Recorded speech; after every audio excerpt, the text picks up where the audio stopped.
오늘도 저와 여러분에게 큰 은혜를 주시고 또 댁에서 인터넷이나 또 유튜브를 통해서 실시간으로 방송되는 귀한 말씀 집회에 참여하셔서 은혜를 받고 계시는 분, 또 포항에 있는 어느 교회에서는 목사님과 여러 성도님들이 또 이 방송을 통해서 함께 참여해서 은혜를 받고 있는데, 그분들 또 여기 나오신 모든 우리 사랑하는 성도님들에게 성령께서 기름 부음을 주시고 부족한 종에게 오늘 장로님 통해서 함께 기도한 대로 성령 충만한 가운데서 하나님께 붙잡혀서 우리 모두 하나님의 말씀을 다시 한번 상고함으로 우리의 심령이 영혼의 목자 되신 이에게 이미 돌아와 있지만 더 그 그리스도 안에서 우리가 받은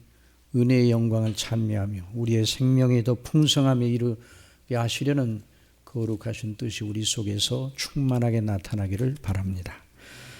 자, 오늘 우리 팜플렛에 있는 대로요, 어제 우리는 하나님의 진노 아래는 인간의 실상, 모든 인생은 본질적으로 진노 아래, 진노의 끝은 지옥 형벌입니다. 그러니까 인생은 어느 누구나 본질적으로 따지면 다 멸망받게 되어 있어. 그런데 그렇게 멸망받게 되어 있는 인생들인데도 불구하고 하나님은 다 멸하지 않으시고 역사를 이어가십니다. 그 목적은 바로 하나님의 사랑하시는 택한 백성들의 구원과 하나님의 나라, 영원한 하나님의 나라, 의에 거하는 바 새하늘과 새 땅으로 완성될 그 하나님의 나라의 건설을 위해서 오늘도 역사가 진행되고 있습니다. 그래서 우리가 그 관점을 두면서 우리 현실을 내다보고 그 속에서 일하시는 하나님의 역사를 지금 말씀을 통해서 살펴보고 있는 것입니다. 정말 인생들 그 자체는 어느 한 사람도 하나님의 사랑하심을 받을 존재가 없습니다. 그럼에도 하나님께서 주권적으로 기뻐하신 백성들을 사랑하셔 그들로 영원히 기뻐할 당신의 아들들로 삼으실 뜻을 세우셨습니다. 참 이 하나님의 거룩한 목적, 아버지의 이름과 영예와 나라를 위하여 세우신, 세상을 지으시기 전부터 세우신 이 목적을 위해서 역사가 이어가도록 이렇게 주장하시는 것입니다. 에베소서 1장 3절 이하의 말씀 우리 목사님 읽어주세요. 찬송하리로다. 하나님 곧 우리 주 예수 그리스도의 아버지께서 그리스도 안에서 하늘에 속한 모든 신령한 복으로 우리에게 복 주시되 곧 창세전에 그리스도 안에서 우리를 택하사 우리로 사랑 안에서 그 앞에 거룩하고 흠이 없게 하시려고 그 기쁘신 뜻대로 우리를 예정하사 예수 그리스도로 말미암아 자기 아들들이 되게 하셨으니 이는 그의 사랑하시는 자 안에서 우리에게 거저 주시는 바 그의 은혜의 영광을 찬미하게 하려는 것이라. 그래서 그 거룩한 목적을 이루기 위해서 하나님께서 세상을 지으셨고 세상을 통치하십니다. 그 목적이 이루어지기까지 인류 역사가 이어갑니다. 그래서 사람으로 낳고 자라고 장가들고 시집가게 하시고 또 자녀를 낳게 하시고 하는 일을 하나님께서 계속 허락하시는 것입니다. 그러니까 이 하나님의 거룩한 이 목적을 알지 못하면 인생이 무엇인가를 모릅니다. 그래서 성경대로 그 하나님의 말씀을 믿는 사람은 인생론을 알고 있는 사람이에요. 수많은 사람들이 인생론을 썼는데 하나님 없는 인생론은 그 의미가 없는 인생론입니다. 이제 부족한 종의 얘기를 해서 죄송합니다만 제가 은혜를 받고 하나님의 복음의 은혜와 그 하나님의 살아계심과 예수 그리스도의 대속의 은혜의 영광의 충만함을 받고 성령 충만함 가운데서 군대를 가는데, 제가 군에 있을 때에 톨스토이의 인생론을 읽었습니다. 근데 인생론을 읽었는데 그 톨스토이의 인생론이 제가 볼 때는 저 발아래요. 아직까지 톨스토이가 그리스도를 영접하지는 않고 성경이 말하는 인생론이 옳은 것 같다, 그게 그 가치가 있는 것 같다, 이 정도는 갔는데 대속의 은혜로 우리에게 영생을 주시고 하나님의 나라의 영원한 백성이 되게 하시려고 인생 중에서 택하신 백성들을 구원하시고 또 통치하신다는 그 복음의 진수는 빠져 있어요. 그러니까 제가 그 20대 초인데도 그 인생론을 읽으면서 성경에 비추어 보니까 이건 아무것도 아니구나 하는 생각을 가졌어요. 물론 나중에 톨스토이가 예수 그리스도를 믿음으로 말미암아 회심을 했죠. 그 문학가가. 자, 그런데 그러니까 저나 여러분도 예수 그리스도를 진실로 믿으면 우리가 어떻게 이 땅에 태어났는가, 왜 이 땅에서 살고 있는가, 우리가 이 땅에 살다가 어디로 갈 것인가, 인생 행로에 대한 것이 분명하게 정해져 있다는 걸 알아요. 여러분 그렇게 믿습니까? 그래서 지금 다윗이 선하심과 인자하심이 정령 따르리니 내가 영원히 아버지의 집에 가서 거할 것이라는 확신을 하고 있잖아요. 그래서 사도 바울도 땅에 있는 장막집이 무너지면 하늘에 있는 집, 손으로 지은 것이 아니라 하늘에 있는 그 집이 우리에게 있는 줄 안다, 그렇게 말씀을 했어요. 그러니까 우리 예수 그리스도를 믿는 그 속에 인생에 대한 이해가 다 들어있는 거예요. 그래서 우리가 우리 이 세상 역사 무대 속에서 우리가 살고 있는데 이걸 이제 생각하면서 이런 믿음으로 이제 사는 것이죠. 우리 하박국서를 이제 어제도 배웠고 오늘도 또 배우고 내일 모레까지 이렇게 배워 나가는데 그 예수 그리스도 안에 있는 구원의 은혜와 우리를 향하시는 하나님의 거룩한 그 아름다운 뜻과 또 우리와 함께 동행하시는 하나님의 은혜를 지금 이제 배우고 있는 거예요.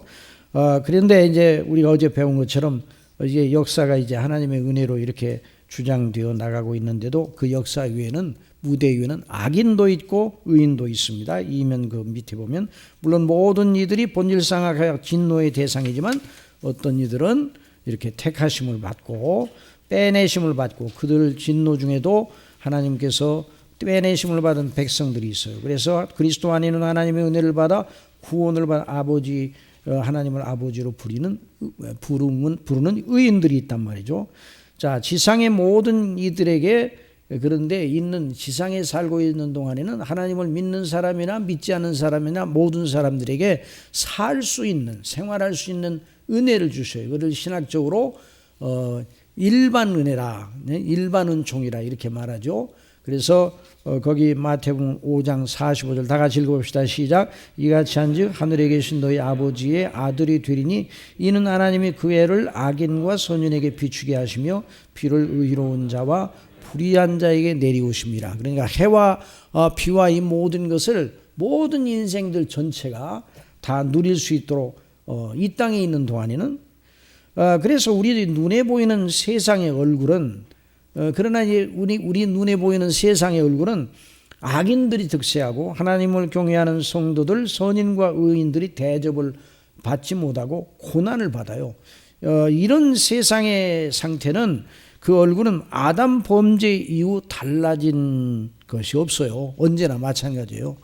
그래서 범죄한 아담 이후 어느 세대나 어떤 세대가 더 나은 세대였는가? 복음이 충만한 지역에 살고 있는 세대 사람들이 정말 복 있는 사람들이죠. 그런 지역을 벗어나면은 세상은 똑같은 얼굴을 가지고 있었어요. 그래서 하박국의 시대만이 아니라 오늘 우리가 사는 시대도 앞으로 우리 예수님 모시기까지 세상은 항상 그리할 것입니다. 그러니까 우리 그리스도인들은 어찌 세상이 이러냐 한탄을 하다가도 하나님의 말씀에 비추어 원래 그렇게 되어 있구나. 그래서 너무 놀라지 말아야 돼요.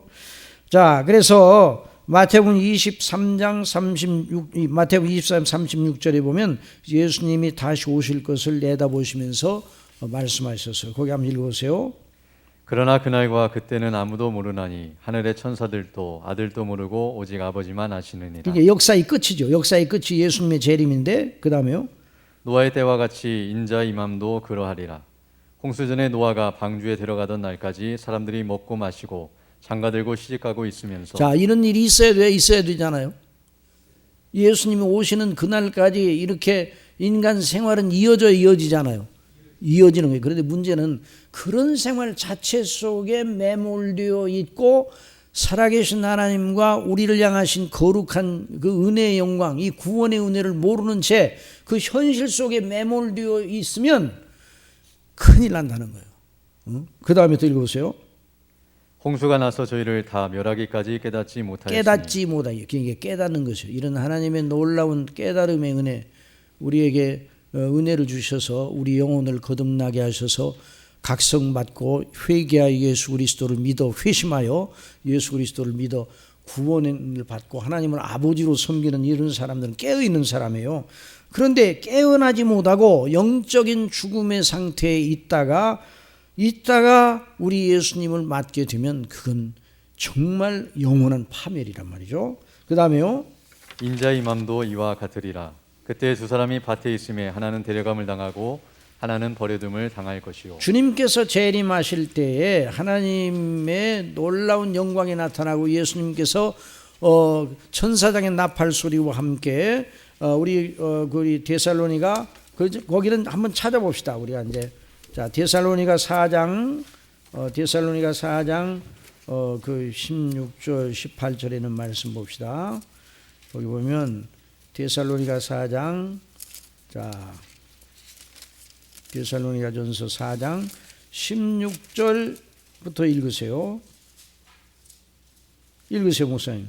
주께서 후령과 천사장의 소리와 하나님의 나팔로 친히 하늘로 쫓아 강림하시리니 그리스도 안에서 죽은 자들이 먼저 일어나고 그 외에 우리 살아남은 자도 저희와 함께 구름 속으로 끌어올려 공중에서 주를 영접하게 하시리니 그리하여 우리가 항상 주와 함께 있으리라. 그러므로 이 여러 말로 서로 위로하라. 그러니까 두 사람이 밭을 갈다가 예수님이 오실 때 하나님께 속한 사람, 이미 구원받은 사람은 영화롭게 되어서 그 몸까지 영화롭게 되어 그리스도의 영광의 형체로 변화되어 공중으로 끌어올려 예수님, 신랑 되신 예수님을 영접하기 위해서 영화롭게 되는 거예요. 그래서 그런 의미로서 데려감을 받고 한 사람 예수님 없는 사람은 그 자리에서 버려둠을 당하고 그리스도의 최후 심판대 앞에 나가서 불못으로 던져지는 거예요. 그러니까 인생의 종군 두 가지밖에 없어요. 바로 그리스도의 날에 영화롭게 되는 일, 그리고 하나는 영원한 불못에, 물론 사람이 죽으면 그 영혼이 지옥에 들어가는데 다시 이제 예수님이 오실 때 다시 몸을 입고 부활을 해요. 믿지 않은 사람들도 부활을 해요. 그런데 한 사람은 생명의 부활로, 한 사람은 심판의 부활, 불못으로 들어가는 게 몸을 입고 몸과 영혼이 함께 불못에 들어가는 거예요. 그러니까 여러분, 우리가 이 세상에 산다는 거, 사람으로 태어나 산다는 게 얼마나 크고 놀라운 일입니까? 그런데 예수님을 모르는 상태에서 있다가 이 세상의 삶을 마감하게 되면 정말 인생처럼 불쌍한 것이 없는 거예요. 그게 우리가 이것을 알아야 돼요. 그래서 우리가 지금 이것을 배우고 있는 거예요. 그러니까 우리가 이 말씀을 들으면서 그냥 우리 성경 얘기를 듣는 게 아니에요. 저와 여러분의 정말 절박하고 너무너무 시급한 그런 그 귀한 메시지를 듣고 있는 것이죠.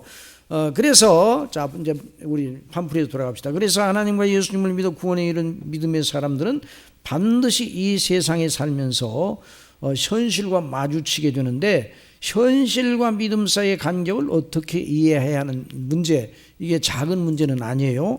하박국이 가졌던 의문을 언제나 우리가 가지기 마련입니다. 그래서 우리가 이 땅에 살아있는 동안에 정말 주시는 은혜의 말씀을 따라서 깨달음을 얻고 그걸 잘 대처해 나가야 되는 것이죠. 그래서 하나님께서 진노의 일환으로 결국 악인들이 이를 꺾으시고 의인을 높이셔 그 살아계심을 드러내시기도 하나, 사람의 시각으로는 하나님의 행사의 시종을 종잡기가 어려워요. 악독하고 잔인하게 이를 데 없는 갈대아 사람들을 세워 유다의 악을 징치하신다는 하나님의 방식이 하박국에는 또 하나의 난제가 되었습니다.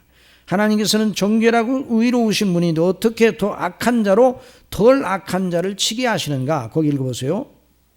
주께서는 눈이 정결하심으로 악을 참아보지 못하시며 패역을 참아보지 못하시거늘 어찌하여 괴열한 자들을 방관하시며 악인이 자기보다 의로운 사람을 삼키게 잠잠하시나이까? 주께서 어찌하여 사람으로 바다의 어족 같게 하시며 주권자 없는 곤충 같게 하시나이까? 그가 낚시로 모두 취하며 그물로 잡으며 초망으로 모으고 인하여 기뻐하고 즐거워하여. 그러니까 이 갈대아 그 바벨론 군대의 그 행하는 모습을 거기에 빗대어 말하고 있어요. 그 다음에요. 그물에 제사하며 초망 앞에 분향하오니 이는 그것을 힘입어 소득이 풍부하고 식물이 풍성케 그러니까 됨이니. 우상, 미신, 네, 아주 쪄들어 있는 사람들인데 어떻게 그 사람들을 들어서 유다 백성들을 진치합니까? 이게 이해가 되질 않았어요. 그 다음에요. 그가 그물을 떨고는 연하여 늘 열국을 살육함이 옳으니까. 그런데 하나님의 행사는 항상 옳습니까? 어떤 때는 약간 틀린 때도 있습니까? 항상 옳아요. 그런데 우리 눈에 보기에는 이해가 되질 않는 거예요. 자, 잠언서 16장 4절. 여호와께서 온갖 것을 그 시음에 적당하게 지으셨나니 악인도 악한 날에 적당하게 하셨느니라.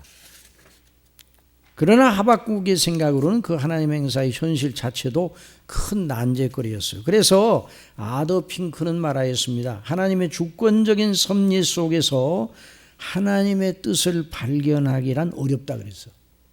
자, 우리에게 일어나는 일들 속에서 왜 하나님께서 우리에게 이런 일을 허락하시는가? 하나님의 손이 짧지 아니하시고 하나님이 항상 선하셔서 나에게 선을 행하시는 분인데 왜 이런 어려운 일이 내게 주어지는가? 어떤 경우에 왜 그렇게 하시지?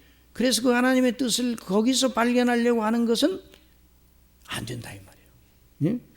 자, 욥은 자신에게 닥친 그 말할 수 없는 곤고함 자체 속에서 그 자기에게 닥친 모든 일이 하나님의 허용하심 속에서 주어졌다고 생각했습니까? 우연하게 떨어졌다고 생각했습니까? 하나님의 허용하심으로 그 일이 일어났다는 걸 욥은 알고 있었어요. 그런데 왜 하나님이 이런 일을 허용하셨는가? 왜 이렇게 나의 모든 자녀들을 다 졸지에 죽게 만들고 망하게 만들고 모든 재산이 다 날아가고 또 내 몸까지 이렇게 악창이 머리에서 발끝까지 성한 곳이 없어서 기와장으로 긁어야 되는, 그래서 자기 아내마저도 하나님을 욕하고 죽으라 이런 정도로 그 아내도 같은 믿음을 가지고 있었는데도 불구하고 그 정도로 심한 상태. 그러니까 이런 것들이 하나님의 섭리의 손길로 주어진 거 아니에요? 그러니까 하나님의 섭리의 손길은 욥을 들어서 이렇게 욥을 위로하는 손길입니까? 누르는 손길입니까? 누르는 손길이야.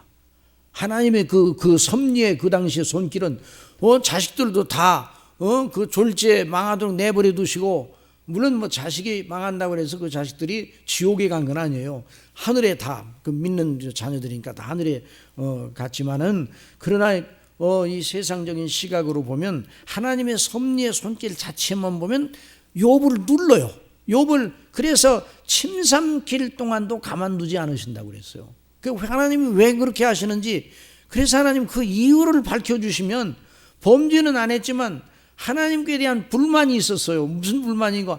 하나님께서 왜 이렇게 하시는지 그 이유를 알려주시면 속이라도 시원하겠는데 하나님께서 알려주지 않으셨어요. 그런데 그러면 하나님께서 그럼 그 욥을 내버려 두셨는가? 고아처럼. 그건 아니에요. 그래서 하나님의 손길, 섭리 손길 자체 속에서는 하나님께서 욥을 향한 거룩한 뜻을 발견하기가 어려웠어요. 그런데 그 흑암 중에서 욥이 드디어 외치게 만들어요. 자, 욥기 23장 10절 다 같이 읽어봅시다. 시작. 나의 가는 길을 오직 그가 아시나니 그가 나를 단련하신 후에는 내가 정금같이 나오랴. 믿음의 소리예요? 탄식의 소리예요? 믿음의 소리. 지금 탄식 중에서도 믿음의 소리를 발하했어요.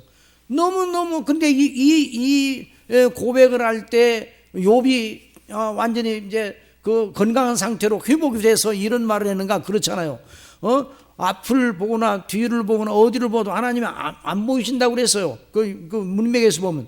그러나 한 가지 확실한 것은 나의 가는 길, 나의 종국을 하나님이 정하셔서 그가 아시나니 그가 나를 이렇게 단련하신 후에는 궁극적으로 내가 망하지 않고 내가 정금처럼 그리스도의 형상을 본받은 영화로운 사람으로 반드시 세워질 것이다. 이게 누구를 향하신 뜻이에요?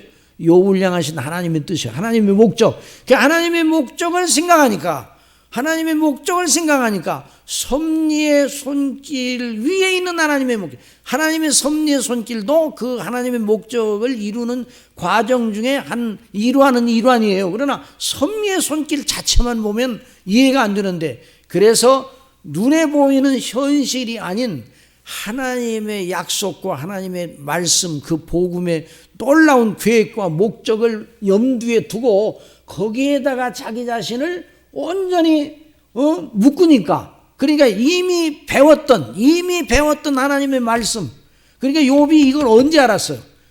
자, 나의 가는 길을 그가 아시나니 그가 나를 달리는 내가 정금같이 나오리라. 그때 고난 중에 알았어요? 그 전에 알았어? 잘 생각해보세요. 고난 중에서 이제 배웠어요? 그 전에 알았어요? 그 전에 알았어요. 언제 알았어요? 건강할 때, 모든 일이 다 잘 될 때, 건강한 모든 일이 잘 때 거기에 빠지지 않고, 그러니까 욥은 오늘날로 말하면 성경 말씀에 충실한 믿음의 사람이었어요.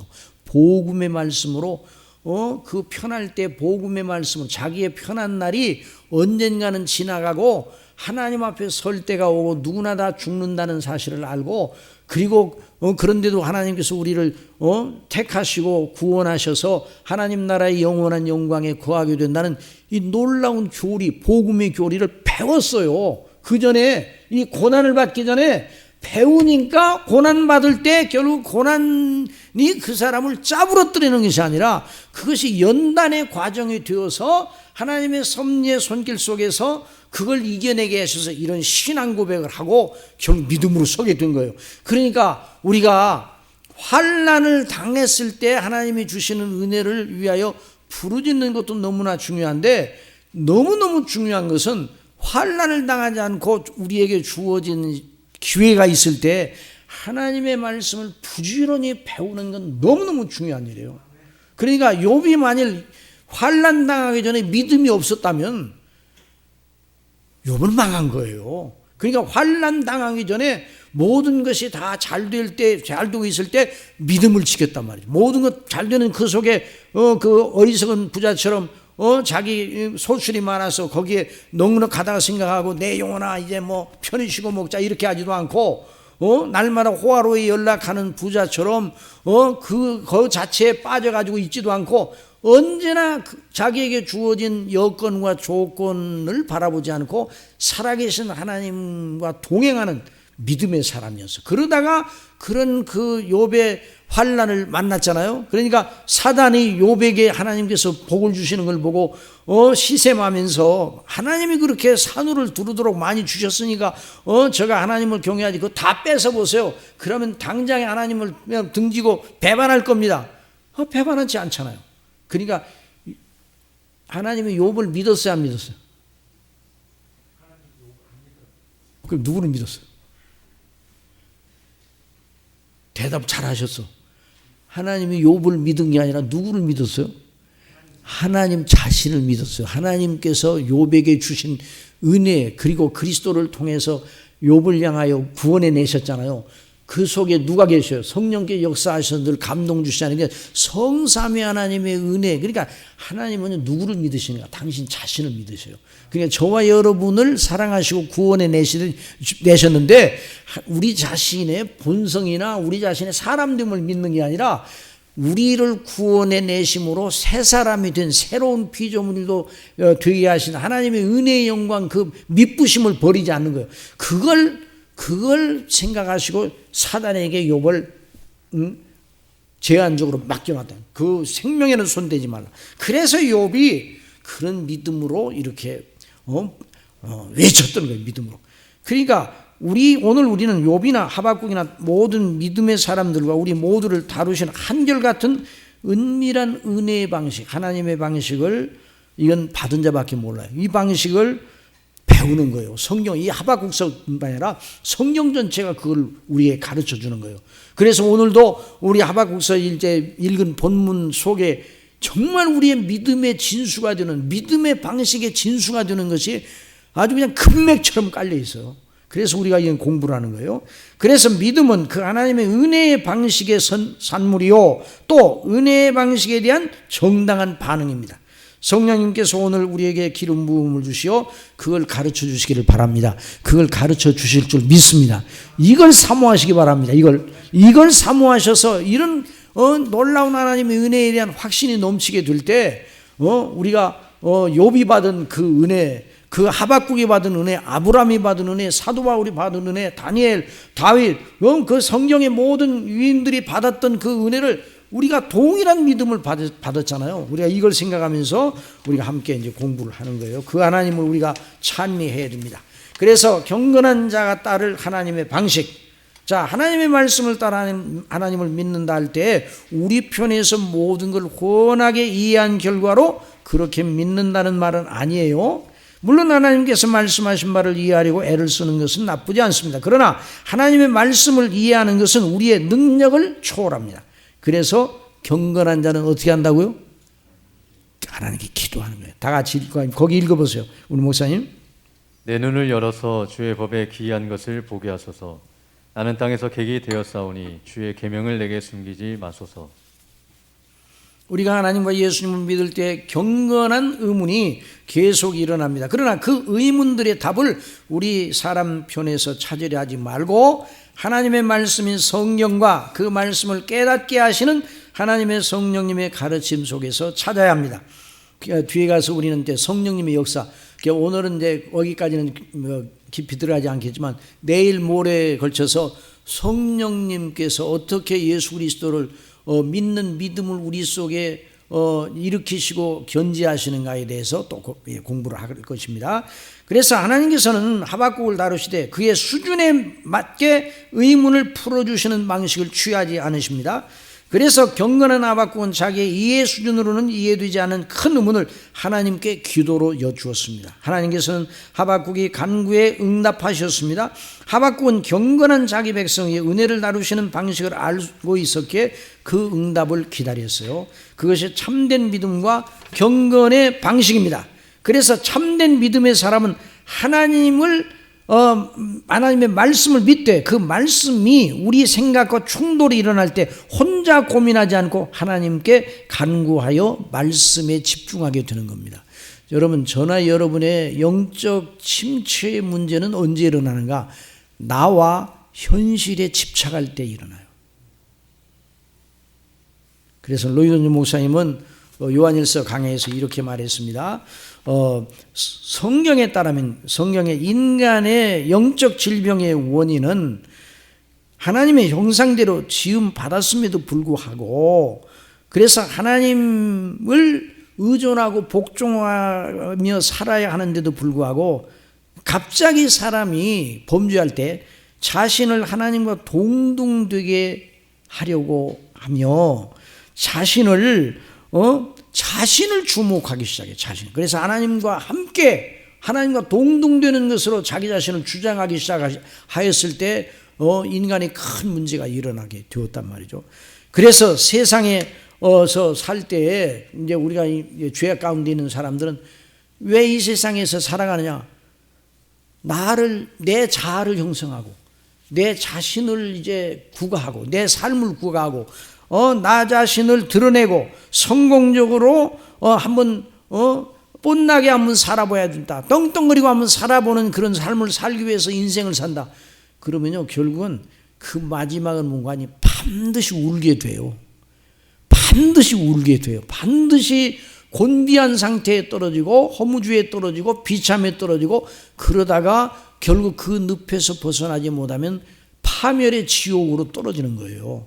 그러니까 우리의 영적인 하나님께서 우리를 구원하실 때 누구를 바라보게 하신다고요? 하나님을 바라보게.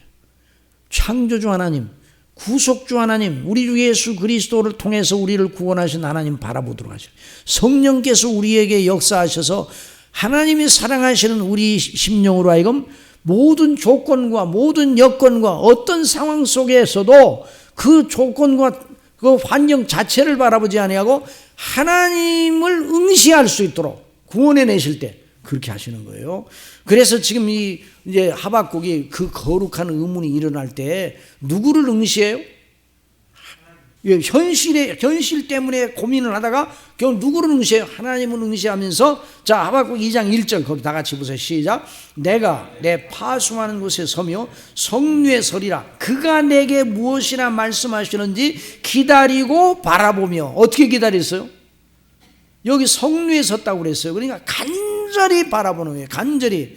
여러분, 우리가 하나님 앞에 기도를 하고 간절히 바라봐야 되니까, 이제 기도는 이제 끝났으니까 바라보는 일은 안 해도 됩니까? 아니, 기도를 끝냈으니까 하나님 알아서 하시겠지. 그냥 기다릴 필요가 있어요, 없어? 기다려야 돼요? 기다리지 않아야 돼요? 기다려야 돼요. 기도는 하나님 앞에 그 은혜로 하나님께 기도했으면 반드시 그 기도에 응답하시라고 믿고, 어떻게 응답하실는지 이 거룩한 의문을 가지고 하나님 앞에 간구를 했잖아요. 그러니까 무엇이나 말씀하시는 내가 기다리고 바라보며, 마치 성루에 서서 전장터에 나간 그 왕이 마치 전장터에 나간 전령이 자기 군대가 이겼다고 소식을 전하는지 졌다고 전하는지 성루에 나가서 목을 빼고 기다리잖아요. 그런 것처럼, 물론 여기는 이제 죄인이 하나님을 기다리는 건 뭐 왕이 뭐 그 전령을 기다리는 건 다르긴 하지만, 그런 간절한 마음으로 기다려야 된단 말이죠. 그래서 나의 질문에 대하여 어떻게 대답하실는지 보리라 하였더니, 이게 믿음의 사람들의 태도죠. 실로 거듭나 회개하고 예수님을 믿어 구원받아 영생을 얻은 자는 보혜사 성령님의 인도하심 속에서 하나님과 교통하는 지각을 가지고 하나님을 바라보기 시작한 사람.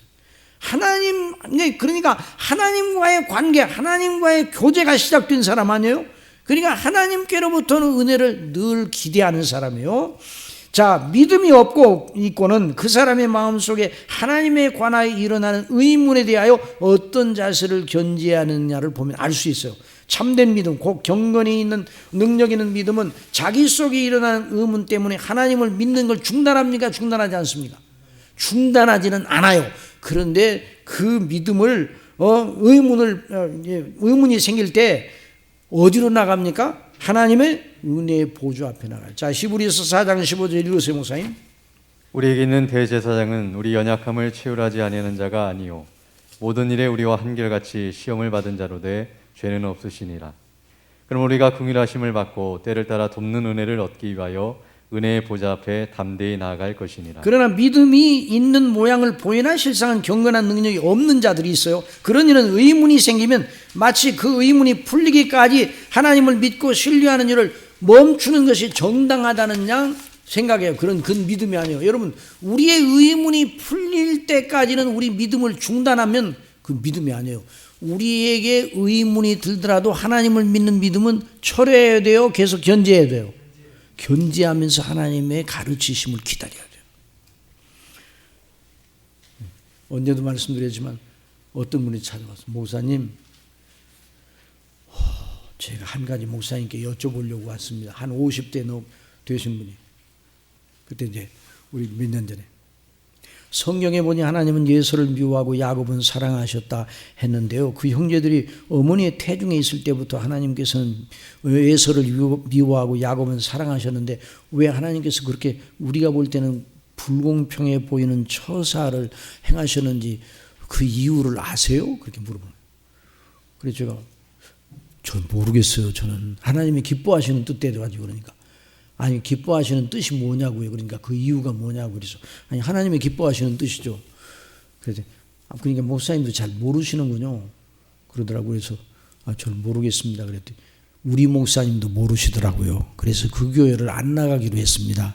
근데 아신다고 그러면 중심교회를 나오려고 그랬는데 모르신다고 그러니까 중심교회를 안 나와야 되겠습니다. 그래서 다른 데 가보시라고 그랬어요. 여러분, 그래서 그 의문이 풀리기 전까지는 믿음 생활 안 하겠다는 거예요. 미련한 일이에요. 미련한 일이에요.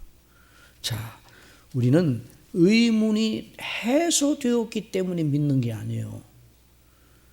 우리는 여전히 하나님 앞에 하나님이 우리를 가르치시기는 하나 우리가 알지 못하고 의문에 찬 것이 너무나 많죠. 그럼에도 우리는 믿습니다.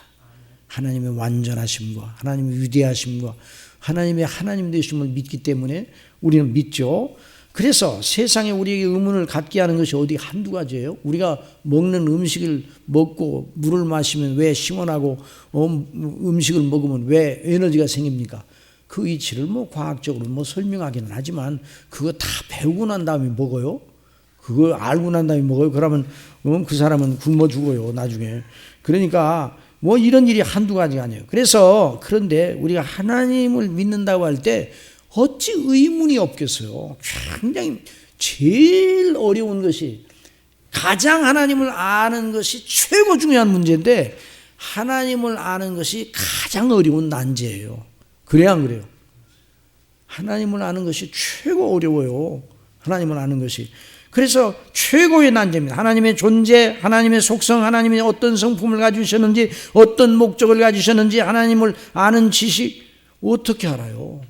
하나님의 말씀을 성경을 통해 주셨는데도 사람들은 성경을 읽어도 그냥 성경을 문학적으로 읽는 사람도 있고 심리학적으로 읽는 사람도 있고 역사적으로 역사학적인 뭐를 하려고 그 성경을 참고하는 사람도 있어요. 그런데 그 눈이 열려지지 않으면 하나님 몰라요. 철학자들이 그렇게 하나님이 계신가 안 계신가를 연구를 했어요. 유신론증이 유신론증. 논증을 해, 논증. 자, 우주 만상을 보니까 조화로워요, 조화롭지 않아요? 너무 조화롭잖아요. 오늘도 해가 뜨고 졌잖아요. 밤과 낮이 바뀌는 것이 조화로워요, 안 조화로워요? 너무 조화로워요. 이 조화로운 것이 저절로 됐겠어요? 누가 그렇게 만들어서 그런 일이 있는 거예요? 누가 만들었기 때문이다. 논증적으로. 논증이라는 건 뭐예요? 논증이란 논리적인 거 아니에요? 그러니까 논증적이라면 하나님이 반드시 계셔야 되는 거예요. 그래서 철학자들도 거기까지는 갔어요. 그런데 그러면 만약에 절대자가 있다. 그럼 누가 절대자이냐가 또 문제가 돼요. 기독교의 하나님이 절대자인가? 불교의 부처가 절대자인가? 정비석이가 옛날 우리 고등학교 국어 교과서에 정비석이가 가진 무슨 자연예찬인가 무슨 예찬 그 글이 있었는데 그때 우리 고등학교 때 제가 이제 교회를 안 나갔으니까 그 모든 설악산에 올라가는 그 아름다운 풍경을 묘사를 했는데 그 부처님이 그걸 다 만드신 것처럼 묘사를 하더라고요. 그래서 난 부처님이 그 만드셨다고 그렇게 생각을 했어, 그때. 그러니까 신이 존재한다고 그러면 그 신이 누구냐? 이걸 결정하는 것도 보통 문제가 아니고, 그래 철학자들은 지금도 하나님이 계시다고 결론을 안 내리고 있어요. 계속 연구 중이라고 그래. 누가 물어보면 계속 연구 중이라고 그러니까 더 물어볼 필요도 없지. 그러니까 인간은요, 하나님을 알지 못해요. 원래 하나님을 알 만한 것을 사람 마음속에 넣어주셨어요. 그래서 요마서 1장 19절이면 하나님을 알 만한 것을 저희 속에 보입니다. 또 모든 만물, 하나님이 지으신 모든 만물이 하나님의 솜씨와 권능과 눈에 보이지 않은 그 신성과 영광을 드러내고 있어요. 그래 핑계대지는 못해요. 그런데도 불구하고 하나님을 몰라요. 하나님을 믿는 것을 어제도 말씀드린 것처럼 제일 수치스럽게 여긴단 말이죠. 또 어떤 과학자들한테 물어보니까 우주가 어떻게 이렇게 이 지구가 이런 그 모양을 하고 우주가 됐냐고 그랬더니 대폭발이 일어났다고 그래요. 아니 그게 그건 어린아이도 그건 웃을 일이에요. 어린아이도 웃을 일이 아니라 소가 웃을 일이에요 정말. 아니 대폭발이 일어나가지고 이렇게 조화로운 우주 만상이 생겨요? 그러니까 인생들이 하나님을 모르니까 그런 얘기를 하는 거예요. 또 어떤 이들은 만물과 동식물의 생태를 관찰하며 생명의 이치와 진보를 미루어 진화론이라는 걸 만들었잖아요. 학생들 진화론 배우죠 학교에서. 진화론은 뭐예요? 어떤 이가 만물 동식물의 생태를 관찰하며 생명의 이치와 진보를 이루어 짐작해야 진화론을 만들었는데, 다윈은요 여러 새들의 부리를 연구한 부리, 모이 쪼아먹는 부리 있잖아요. 새들을 관찰을 했어요. 새들을 관찰하니까 새들마다 부리가 다르단 말이죠. 근데 그 부리가 다른데 가보니까 먹이가 달라. 먹이가. 먹이, 그런 먹이를 쪼아먹다 보니까 부리가 그렇게 생겼구나. 얼마나 미련한 거예요. 자, 오리에는 물갈퀴가 있어요, 없어요? 닭발은 물갈퀴가 있어요, 없어요? 닭발은 왜 물갈퀴가 없어요? 하나님께서 닭은 땅에서 흙 뒤집어 가지고 먹이 찾으라고 그래서 닭은 하루 흙을 팝니다. 흙을 이렇게 파고, 그래 닭발은 흙을 이렇게 파내고 이렇게 뒤지기 잘 돼 있어요, 닭발이. 그런데 오리는 그런 거 할 수 있어요, 없어? 오리는 물에서 놀라고 물갈퀴를 주신 거예요. 그런데 다윗은 어떻게 얘기하는 거 아니? 물에서 놀다 보니까 물갈퀴가 생겼어. 이런 미련한 사람이 이렇게 미련해요. 물에서 한참 놀다 보면. 제가 옛날에 동물의 왕국을 보니까 그 어린아이들 보는 거 있잖아요. 그 바다 코끼리를 얘기하더라고요. 그러니까 아나운서가 이렇게 말합니다. 바다 코끼리는, 무태에 있는 코끼리가 수백만 년간의 진화를 거쳐서 바다 코끼리가 됐습니다. 아니, 무태에 있는 코끼리가 어느 정도로 물속에 들어가가지고 계속 있다가 그래 바다 코끼리가 될 정도로 코가 짧아지고 그랬단 말이에요. 이런 미련해요. 그런데 이 진화론을요, 대학의 정설로, 대학의 학문적인 전제로 진화론을 진리로 받아들이 가설인데 이렇게 미련해요, 사람들이. 하나님이 그렇게 만드신 거지. 바다 코끼리는 바다 코끼리 모양대로 바다에 살도록 그 물개 모양으로 만들었잖아요. 물에서 살도록. 무태에 있는 코끼리는 그렇게 만드신 거예요. 그런데 너무 그래 하나님이 종류대로 만드셨다. 창세기를 읽어보면 다 나오는데 안 믿어요. 기가 막혀. 자, 좀 밑으로 내려가서 하나님의 은혜로 그를 택하시고 하나님의 말씀을 따라 성령으로 말씀하시는데요. 성령님으로 그 말씀을 믿게 하시는 거듭남의 역사가 없으면 믿지를 못하는 거예요. 그래서 하나님께서 우리를 부르시어 믿게 하시기 전에 우리도 다 그런 자들이었어요. 모든 만물과 우주와 지구의 모든 생명체가 창조주 하나님께 지으셨음을 인정하고 하나님을 경외하려면 성령님으로 거듭나야 됩니다. 자, 요한복음 3장 3절 시작. 예수께서 대답하여 가라사대 진실로 진실로 내게 이르노니 사람이 거듭나지 않으면 하나님 나라를 볼 수 없느니라. 그러니까 저나 여러분이 너무너무 저나 여러분이 행복한 사람들이에요. 복된 사람들이에요. 그래서 성경에서 복 있는 자는 누구예요? 복 있는 자는. 자, 시편 1편 복 있는 자는 그럼 그 다음에 나와야지. 악인의 꾀를 쫓지 아니하며 죄인의 길에 서지 아니하며 오만한 자의 자리에 앉지 아니한다 그래. 복 있는 자는. 그런데 그 복 있는 자가 누구예요? 악인의 꾀를 쫓지 않고 죄인의 길에 서지 않고 오만한 자리에 앉지 아니함으로 복 있는 사람이 된 거예요. 복 있는 사람이 되어 그렇게 사는 거예요. 복 있는 사람은 누구예요? 성경에서 말하는 복 있는 사람은 예수님 믿고 구원받은 사람이에요. 예수님 믿고 거듭나 예수님 믿고 구원받은 사람이 복 있는 사람이에요. 복 있는 사람, 그 사람은 그렇게 산다 이 말이에요. 그렇게 살다 보니까 복 있는 사람이 되는 게 아니에요. 그렇게 못 살아요. 인생은 본질상 진노의 자녀이고 그 본성상 악인, 하나님이 없다는 사상으로 쪄들어 있어요. 나면서부터 하나님이 없는 악인으로 태어나 원래. 나면서부터 하나님을 몰라요. 그리고 그 속에 죄가 왕노릇하기 때문에 죄인의 길에 서게 있어요. 모든 사람이 교만해요. 거기 오늘 읽은 말씀도 그 4절에 있는 말씀도 저는 교만하대요 그랬잖아요. 저는 교만해. 그게 바로 하나님 없는 악인들의 마음의 상태예요. 그러니까 교만은 하나님 없는 사람의 죄악의 아주 본질을 나타내요. 아주 핵심을 나타내는 거예요. 그런데 하나님께 은혜를 받은 복 있는 사람은 하나님께 그 의문이 많아도 하나님의 말씀에 따라서 기도함으로 하나님의 가르쳐 주시는 것을 이제 기다리고 또 아직도 깨닫는 것이 많지 않아도 하나님을 믿는 믿음이 그 속에서 그러니까 처음 예수님을 믿는 첫날부터 하나님을 믿어요.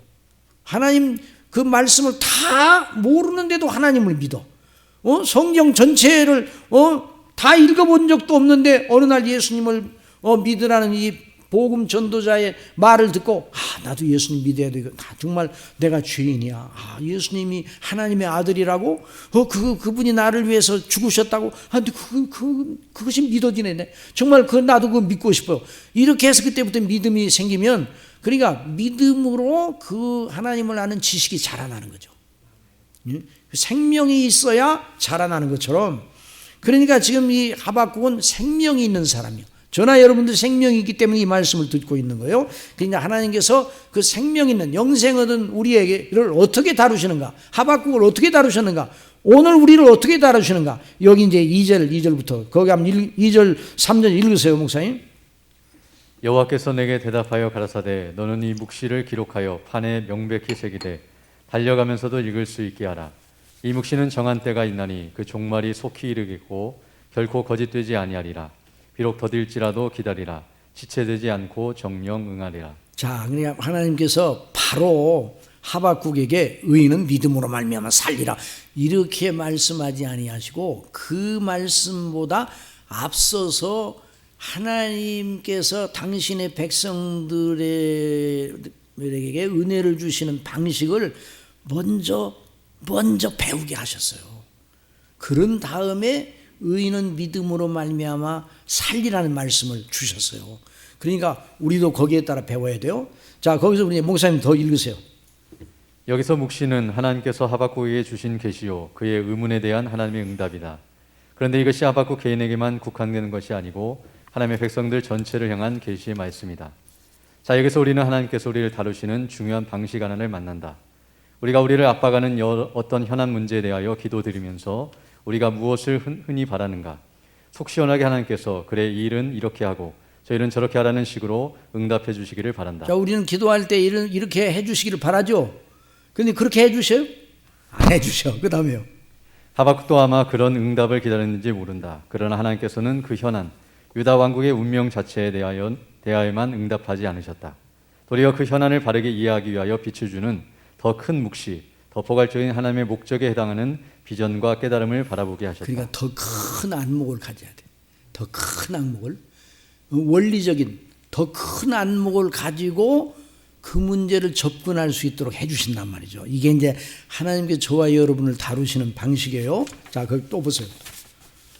물론 그가 받은 하나님의 묵시는 이미 모세와 여러 선지자들이 받아 선포하고 확증한 바다. 그러니까 하박국만 받은 게 아니에요. 그 전에 어제도 우리가 배웠죠. 그 전에 있던 성경 전체에 나오는 그것과 하박국이 받은 것과 하나의 유기적인 연관성을 가지는 거예요. 그 다음에요.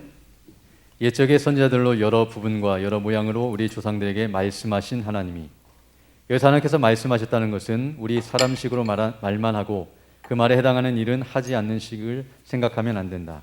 하나님께서는 말씀하시면 그 말씀대로 이루신다. 그러니까 하나님 말씀하셨다 그러면 하나님이 일하신다는 말이에요. 하나님 역사하신다는 말이에요. 말씀하심과 내용과 동등하게 일하시는 거예요. 우리 사람은 말하는 것과 동등하게 일하지 않죠. 말만 하지 말만. 우리 사람은. 그런데 하나님의 입에서 나오는 말씀은 그 일을 이루시는. 그 다음에요. 하나님이 가라사대 빛이 있으라 하심에 빛이 있었고 그 빛이 하나님의 보시기에 좋았더라.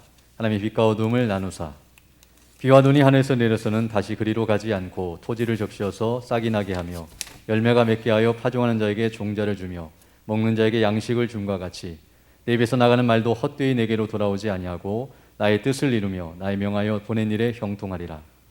그러면 하나님께서 말씀하신다 함은 하나님의 일하심을 말한다.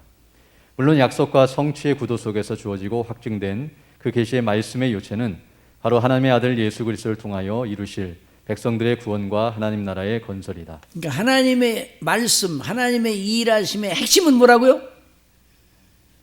백성들의 구원과 하나님의 나라의 완성이에요. 그러니까 하나님의 나라의 완성과 백성들의 구원의 완성과 별개예요, 하나예요.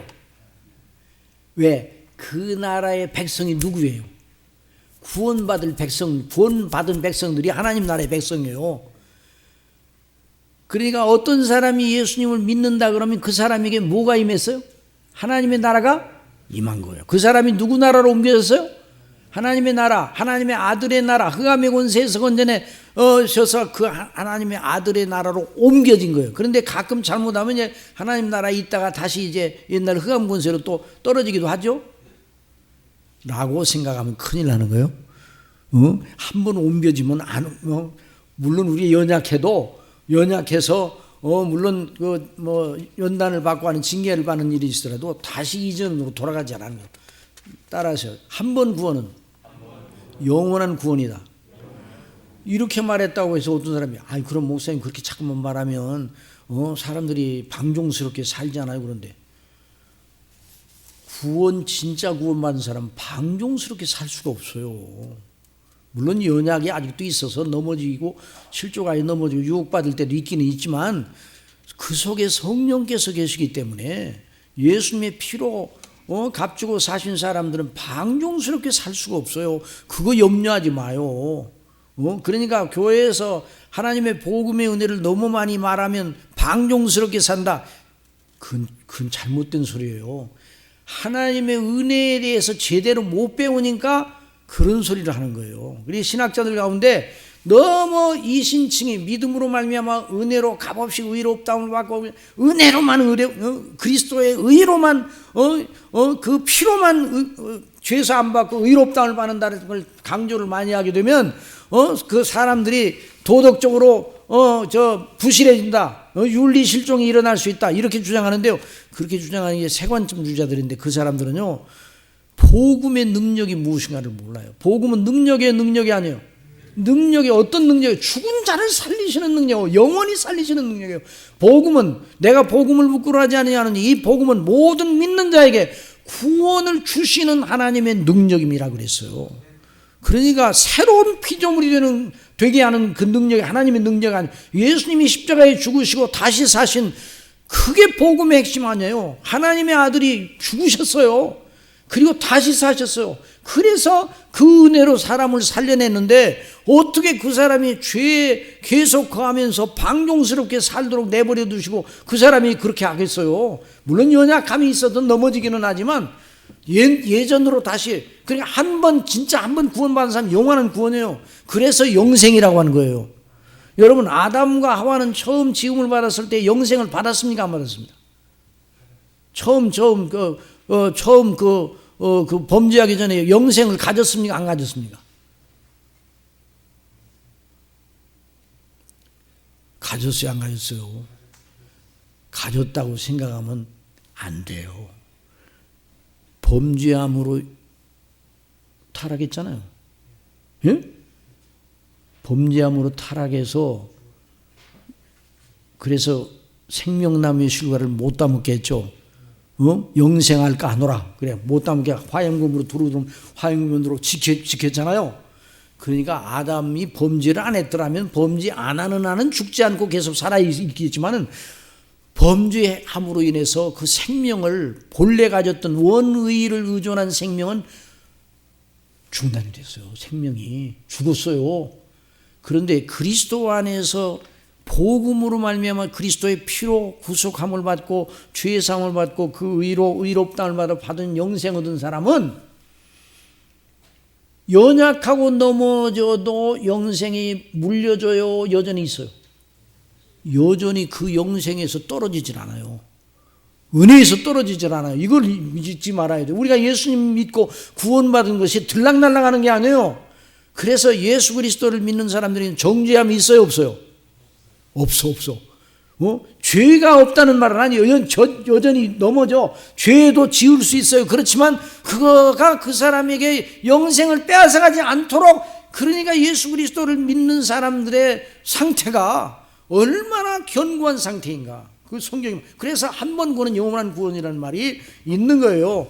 그런데 어떤 사람은 그렇게 말한다고 그러면 너무 지나치지 않고 그렇게 말하면 좀 사람을 이상하게 만들진 않아요. 일단 정말 영생을 얻었으면 그 속에 생명의 작용이 있는데 그 사람이 방종스럽게 아무렇게나 살 수가 없어요. 자, 그래서 지금 하박국도 그런 사람이고 저와 여러분도 그런 사람이기 때문에 이 말씀을 배우고 있는 거예요. 이 말씀 여러분 배우니까 꿀 같습니까? 식초 같습니까? 꿀같이 들려요? 식초같이 들려요? 꿀같이 들려야 돼요. 내가 연약해도 영생이 떨어지지 않는구나. 내가 아담은 범죄함으로 생명을 잃어버렸잖아요. 그렇잖아요. 죽었잖아요. 그런데 우리는 연약하고 넘어져도 그렇다고 해서 오늘 저녁부터 이제 범죄를 해야 되겠구나 이런 생각하지면 안 되고 우리가 연약하게 넘어지더라도 영생이 떨어지지 않는 거예요. 은혜가 떨어지지 않는 거예요.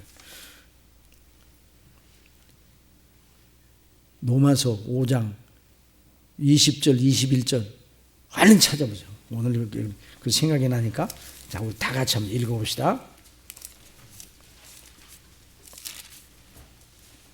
자, 로마서 5장 20절 21절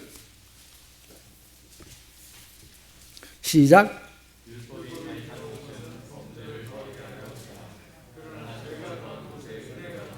죄가 더한 것을 어떻게 했다고요?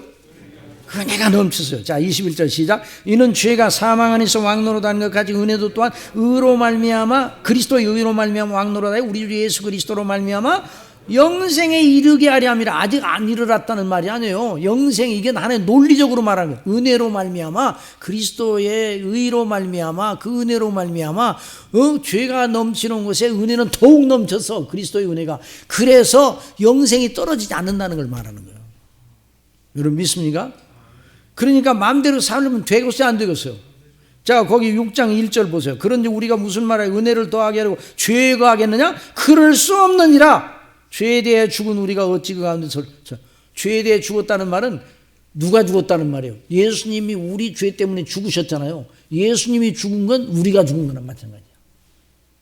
이건 이제 내일 저녁에 더 배울 거예요. 하여튼 그러니까 우리가 이런 은혜를 받은 사람을 하나님이 어떻게 다루시는가? 그러니까 하나님의 그 크신, 우리를 향하신 하나님의 구원의 큰 안목을 가지고 모든 걸 접근하도록 그걸 가르치시는 거예요. 자, 거기 이제 우리 팜플에서 돌아가서, 자, 그러므로 하나님께 일하신, 어디까지 읽었는가? 히브리서 1장 2절.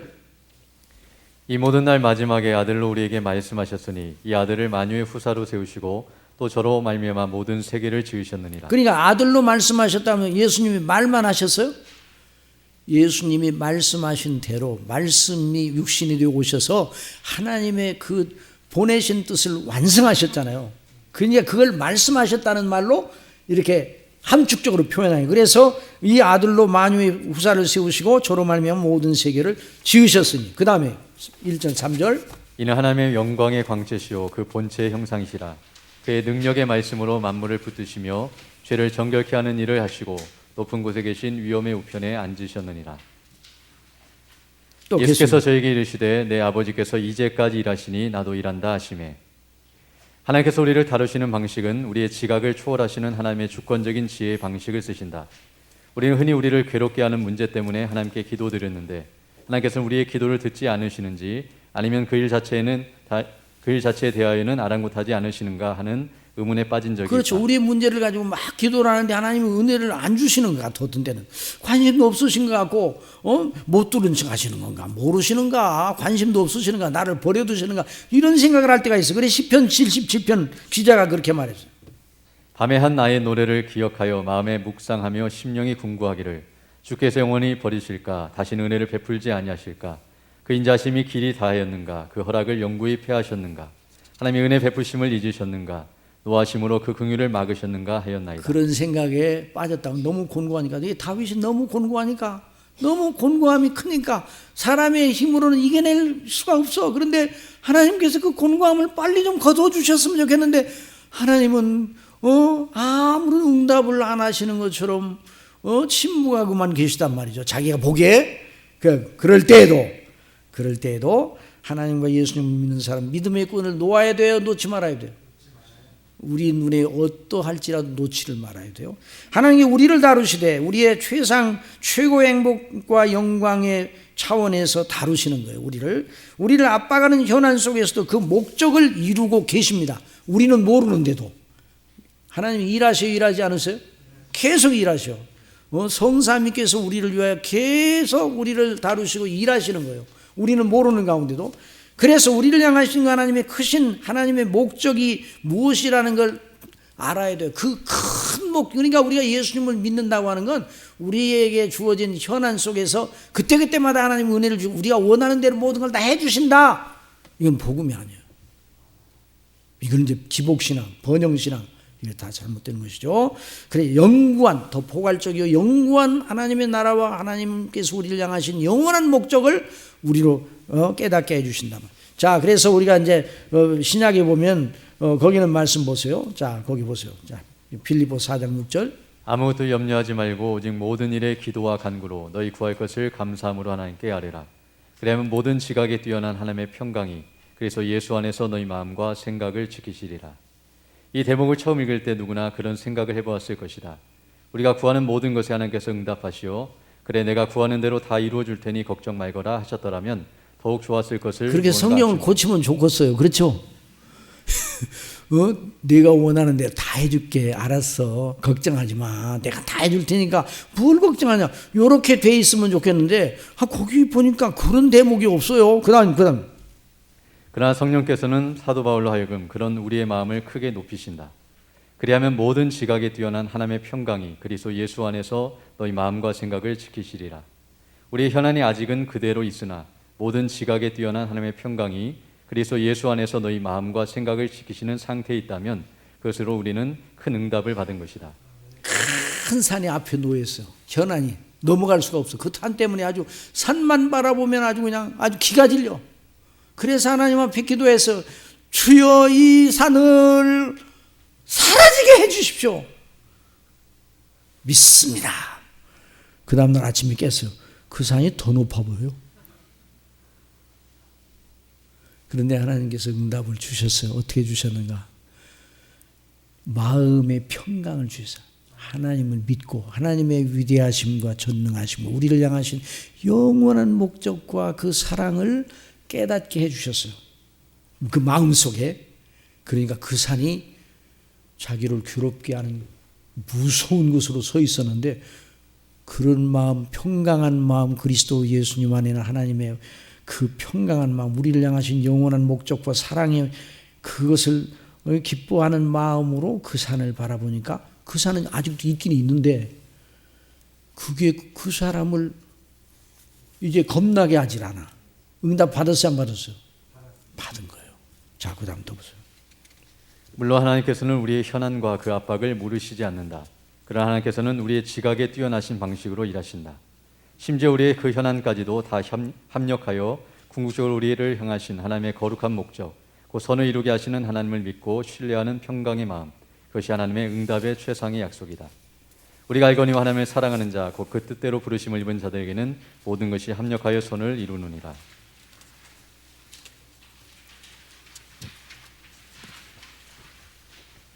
하나님이 미리 아신 자들로 또한 그 아들의 형상을 본받게 하기 위하여 미리 정하셨으니 이는 그로 많은 형제 중에서 맏아들이 되게 하려 하심이니라. 다시 말하건대 하나님께서는 하박국의 경건한 의문에 응답하시되 그의 생각을 눈에 보이는 현실에 집착하기보다는 하나님의 영원한 뜻을 그 사랑하시는 백성으로 알게 하시는 묵시, 계시의 말씀을 주목하게 하셨다. 그러니까 이미 하박국이 배웠던 말씀이에요. 그런데 그 하박국이 배웠던 말씀, 모세오경이나 앞에 있는 선지자들을 통해서 주셨던 말씀 하박국이 이미 알고 있어. 그게 그 경건한 사람이니까. 그런데 그 시각을 다시 한번 상기시켜서 그 차원에서 지금 바라보도록 하시는 그 놀라운 교육을 시키고 계시는 거예요. 그 다음에요. 이 말씀 속에서 성령께서는 하박국으로 하여금 그가 이미 모세오경과 자기보다 앞선 선지자들의 책에서 배운 바를 더욱 공고하게 할 것을 가르치신다. 그러면 어떤 이는 이런 접근에 반발하며 그러면 하박국이 크게 혼란에 있는 유다와 바벨론 군대에 대한 것은 전혀 말씀하시지 않으셨다는 말인가 할지 모른다. 물론 2장 5절 이하의 유다 백성들을 징치하시는 하나님의 도구로 쓰일 갈대아 사람들, 바벨론의 심판과 그 비참한 장래에 대한 말씀이 주어진다. 근데 그 사람들은요, 하나님이 쓰시고 영원히 버리시려고 작정하신, 그래서 이제 신학적으로 유기 버리신 자들이에요. 그러니까 악인들의 행사를 하나님 모르셔서 악인들을 그렇게 높이시는 게 아니에요. 그래서 여기서 하나님께서는 하나님을 믿는 믿음의 사람들로 하여금 믿음의 절대 법칙을 먼저 제시하십니다. 그것이 무엇입니까? 창세전에 예정하신 뜻, 그 뜻의 계시인 하나님의 약속대로 모든 것을 한치의 오차도 없이 영원히 불변하게 완전 충분하게 이루실 하나님의 신실하심에 대한 철두철미한 반석 같은 믿음을 강조하신 것이다.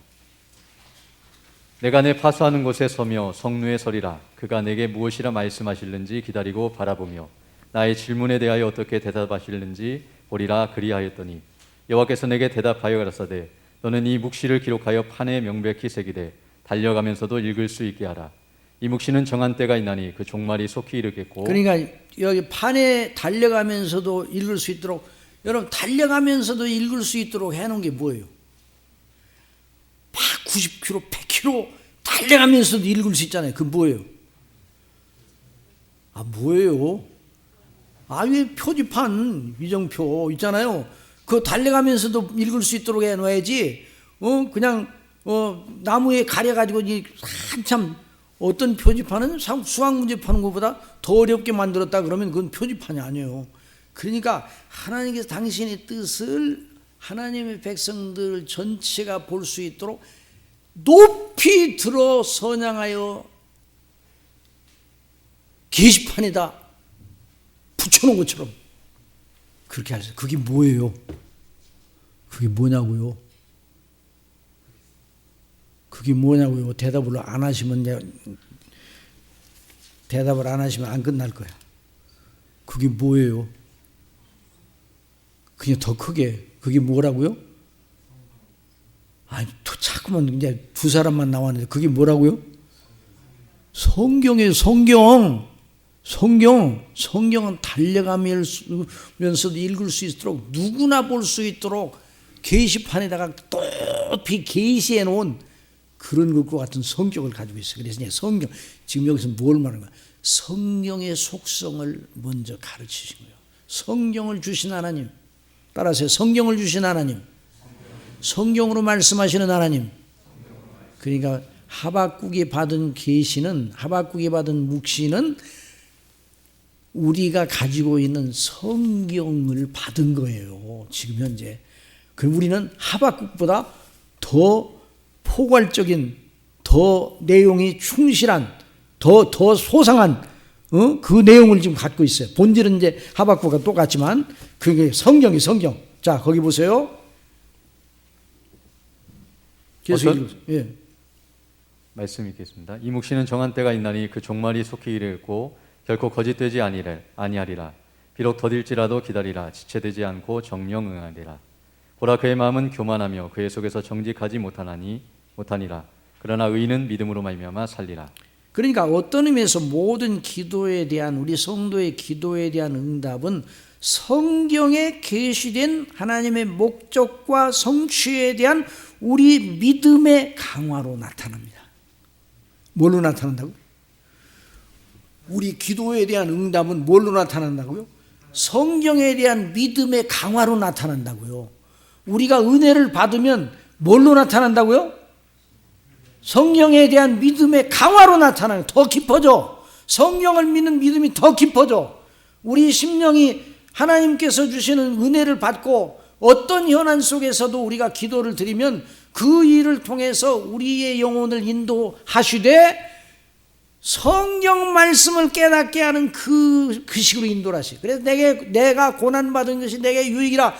고난받기 전에는 내가 그러내가 했더니 고난받은 후에는 내가 주의 율례를 깨닫게 되었냐. 주의 율례가 그 하나님의 계명이 내게는 천천금은보다 더하다고 그랬잖아요. 그래야 안 그래요? 그러니까 모든 기도의, 성도의 기도의 응답은 하나님과 교통하는, 그래서 하나님께서 은혜를 주시되 기도를 통해서, 말씀과 기도를 통해 주시는데 성경이 말하는 하나님의 말씀에 대한 깨달음이 높아질 수 있도록, 성경에 대한 믿음이 강화될 수 있도록 기도 응답을 주시는 거예요. 주기도문이 주님 가르친 기도를 가만히 살피면 그걸 말하고 있어요. 우리가 아버지의 이름이 거룩히 여김을 받으시옵고 아버지의 나라가 임하옵시고 아버지의 뜻이 이루어지고, 그게 다 어디에 써 있어요? 성경에 써 있어요. 성경에 그게 성경으로 말씀하시는 하나님이. 그러니까 그래서 성경대로 오신 예수 그리스도, 그러니까 주기도문의 응답은, 주기도문을 그런 기도에 대한 바른 하나님의 응답은 그리스도를 아는 지식에 대한 눈이 떠지게 더 선명하게 해주시는 거예요. 자, 그래서 거기 읽어보세요. 그 밑에 하나님께서 바로 그런 믿음을 그 사랑하시는 백성들에게 주시고 그 믿음을 견지할 것을 항상 요구하신다. 이것이 성경에 나타난 모든 참된 믿음, 구원신앙의 요체다. 내가 복음을 부끄러워하지 아니하노니 이 복음은 모든 믿는 자에게 구원을 주시는 하나님의 능력이 됨이라. 첫째는 유대인에게요 또한 헬라인에게로다. 복음에는 하나님의 의가 나타나서 믿음으로 믿음에 이르게 하나니 기록된 바 오직 의인은 믿음으로 말미암아 살리람과 같으니라. 아브라함이 그런 믿음이었다. 기록된 바 내가 너를 많은 민족의 조상으로 세웠다 하심과 같으니 그의 믿은 바 하나님은 죽은 자를 살리시며 없는 것을 있는 것 같이 부르시는 이시니라. 아브라함이 바랄 수 없는 중에 바라고 믿었으니 이는 내 후손이 이가 되리라 하신 말씀대로 많은 민족의 조상이 되게 하려 하심을 인함이라. 그가 백세나 되어 자기 몸에 죽은 것 같음과 사라의 태에 죽은 것 같음을 알고도 믿음이 약하여지지 아니하고 믿음이 없어 하나님의 약속을 의심치 않고 믿음에 견고하여져서 하나님께 영광을 돌리며 약속하신 것을 또한 능히 이루실 줄을 확신하였으니 그러므로 이것을 저에게 의로 여기셨느니라. 그러니까 아브라함에게 이삭을 주시면서 이런 놀라운 그 역사를 나타내셨잖아요.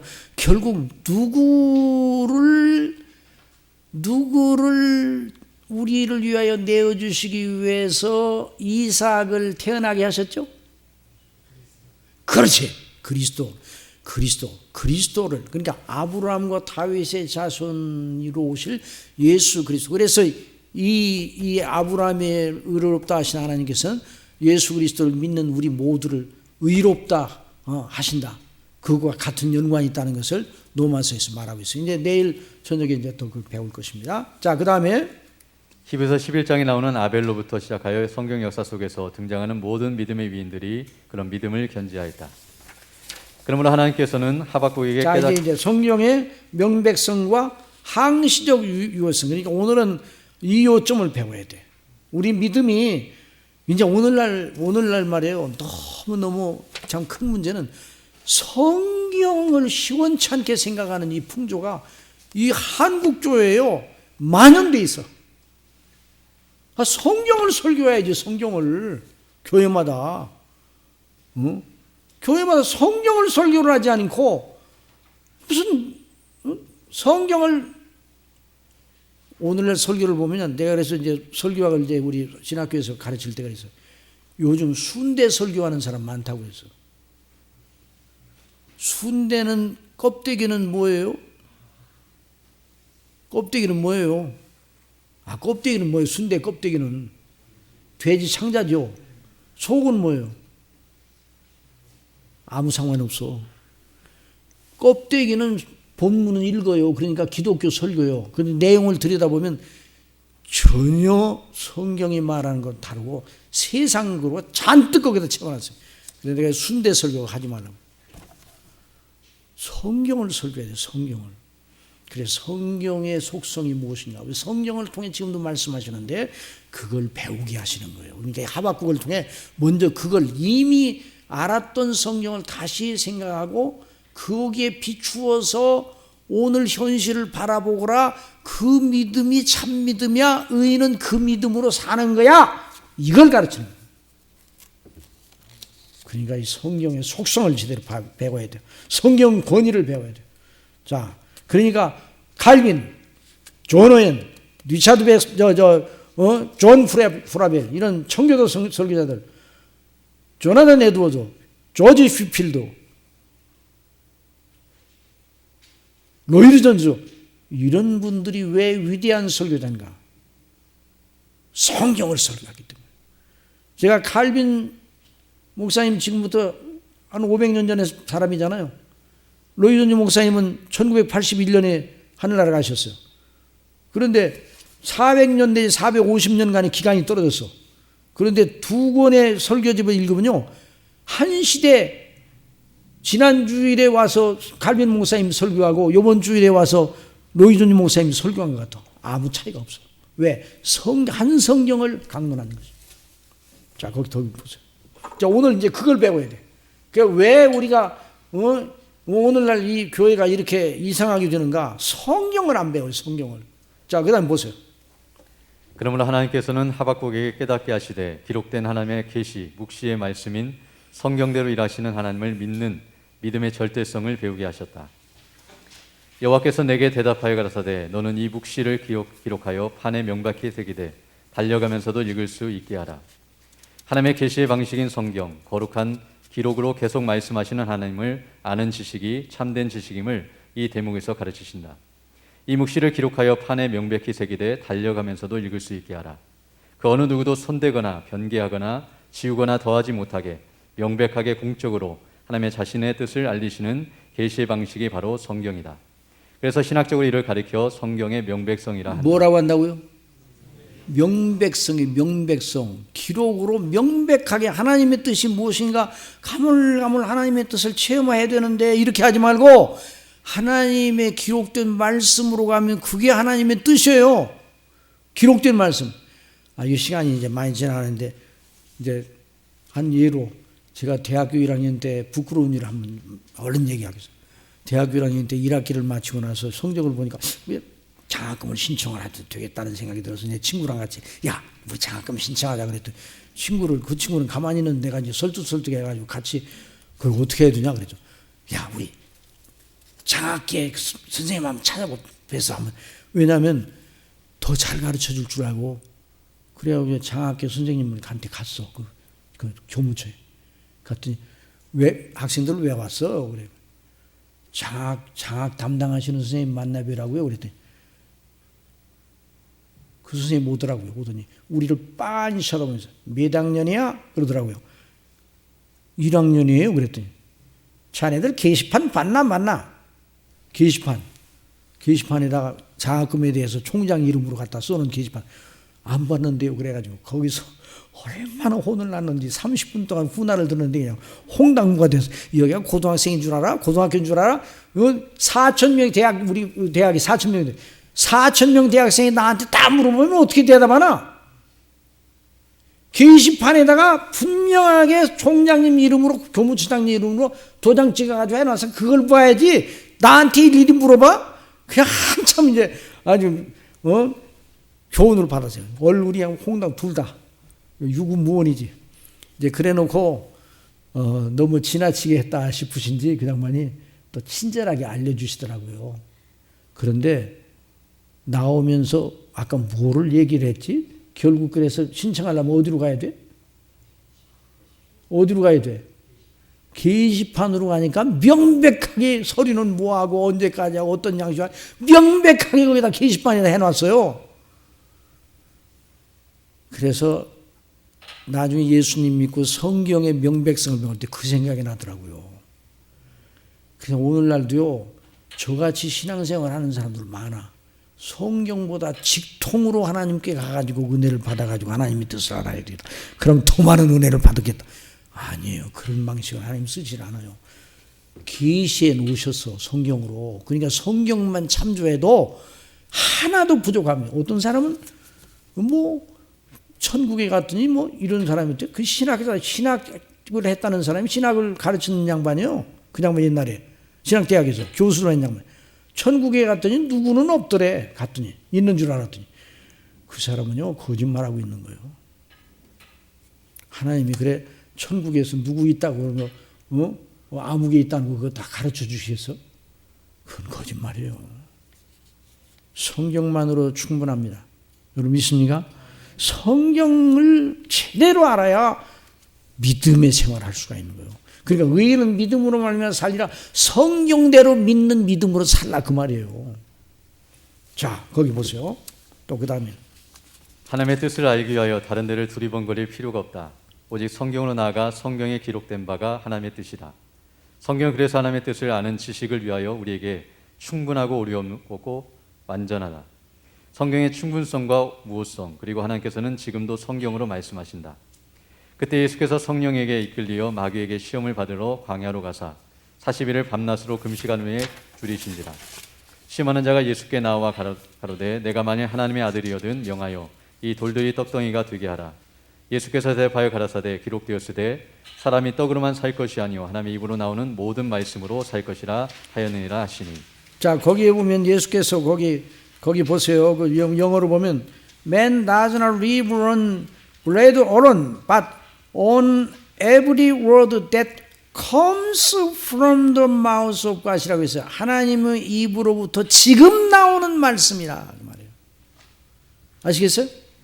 옛날 나온 말씀이 아니에요. 옛날 신명기의 말씀을 이렇게 인용을 했는데 옛날 하나님이 하셨던 말씀 이렇게 말하자고 하나님의 입으로 지금 나오는 현대형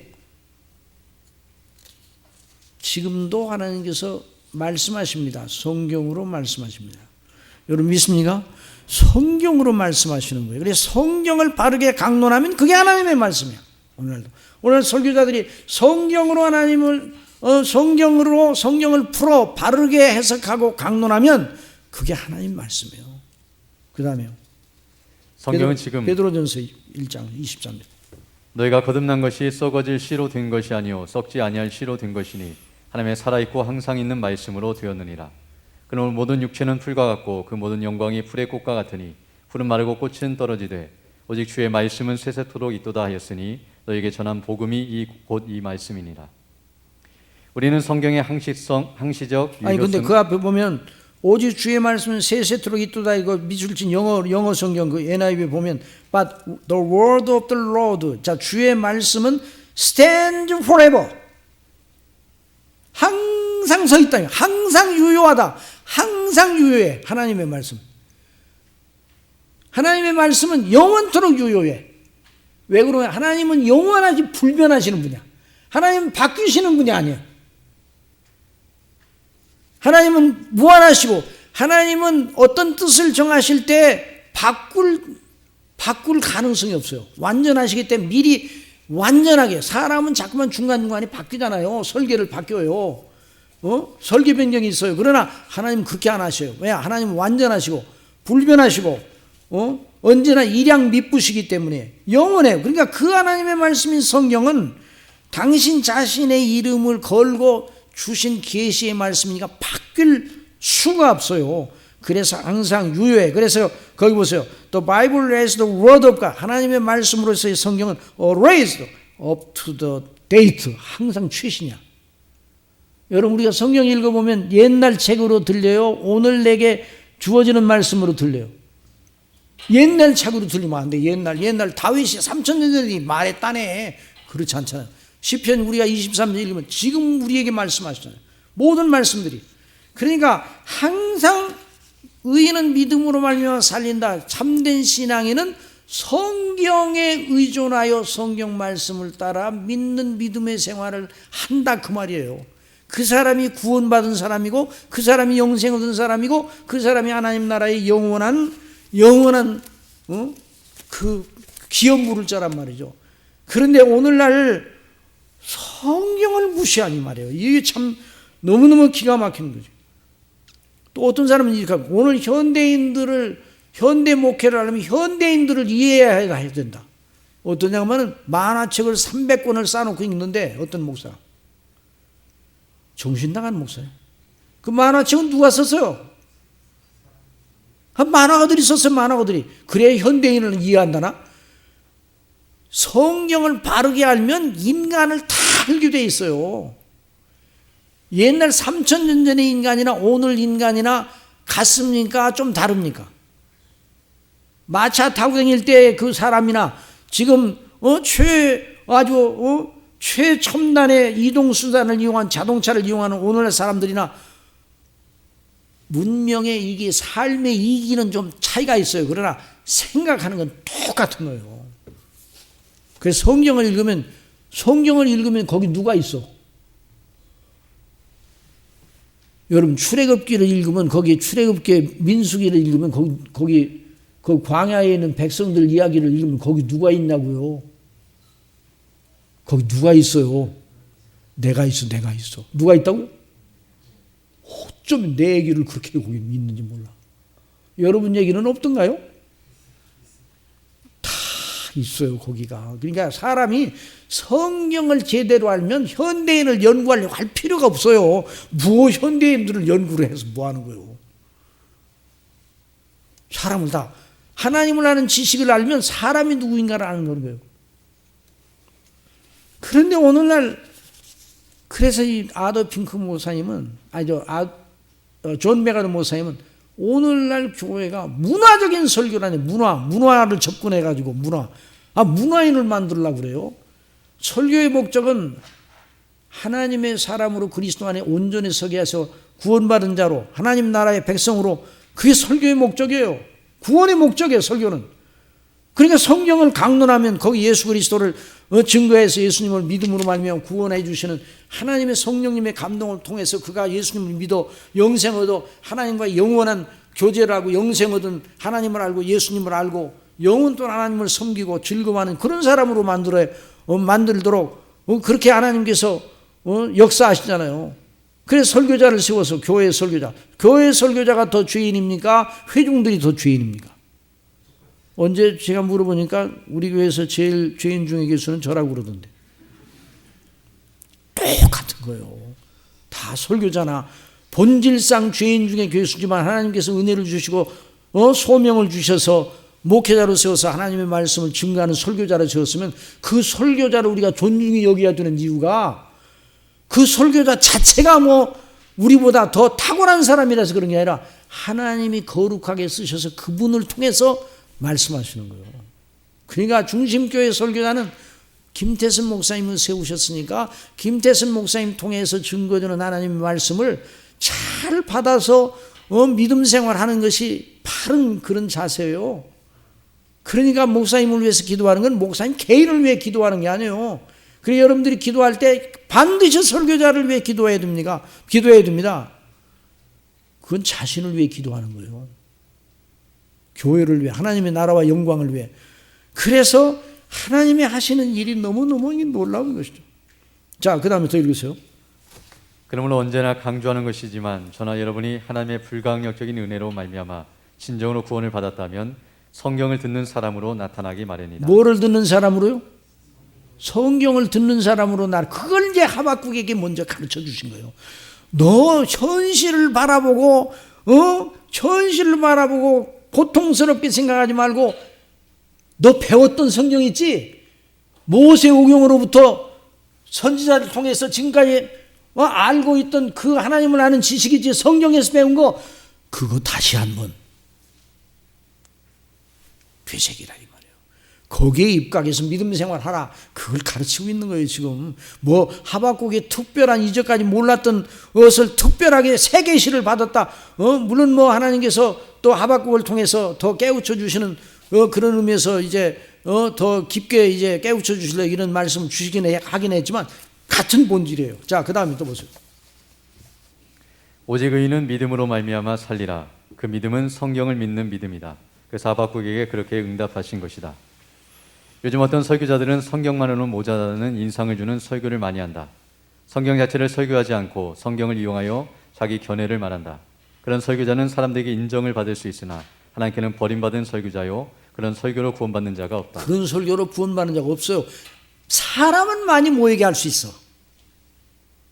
그 목사님 설교 드리면 재밌어. 이거 정말 아주 시간 가는 줄 몰라. 그럴 수는 있어요. 그러나 문제는 하나님의 성령께서 그 영혼으로 하여금 예수 그리스도를 진실로 믿어 영생 얻는 그런 역사가 하나님으로부터 임하는데, 그런 성경적이지 않은 설교를 통해서 그 사람들을 구원하시겠어? 하나님께서? 사람들은 뭐예요? 이단들도 많이 모여. 불교 어떤 양반이 그러더래요. 사랑의 교회 그 제자 훈련 방식을 배웠대요. 어느 스님이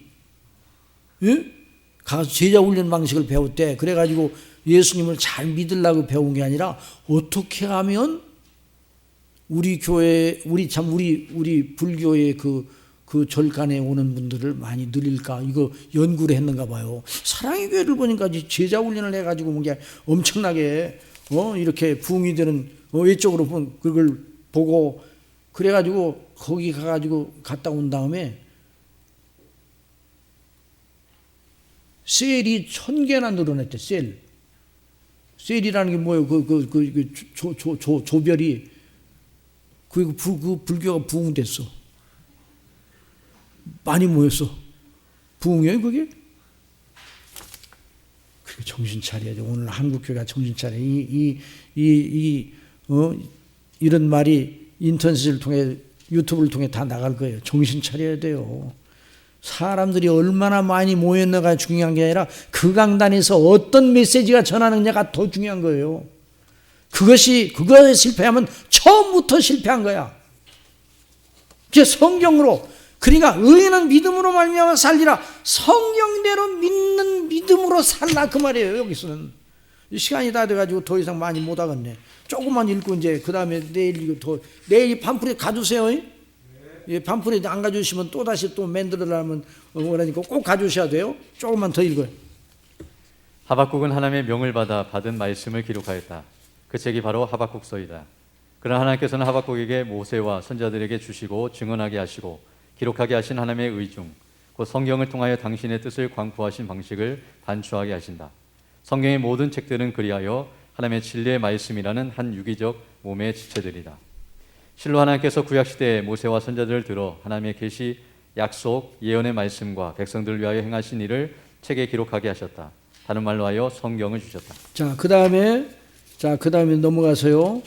자, 성경은 하나님의 계시의 기록이다. 그러고서 이제 조금 이따 이제 조금만 하고 끝납시다. 예. 성경은 하나님의 계시의 기록이다. 기록은 어떤 사실과 진리를 어떤 누구도 변개하지 못하게 하고 보존하는 명백성을 가지고 있다. 그러므로 그 기록은 기록한 당사자가 죽어도 남아 그 효력을 발한다. 그래서 성경으로 자신의 뜻을 명백하게 밝히신 하나님의 처사를 찬미해야 한다. 그러니까 그 성경을 기록한 저자들은 성경 기록하고 나서 다 하늘나라 갔잖아요. 근데 그 성경은 여전히 하나님의 감동으로 여전히 말씀하시는 책이에요. 그래서 오늘날 의인은 믿음으로 말미암아 살리라는 그 말은 성경대로 믿고 구원을 받는 사람들은 오직 성경의 말씀에 순종함으로 살아야 된다. 현실이 어떠할지라도. 기도하겠습니다.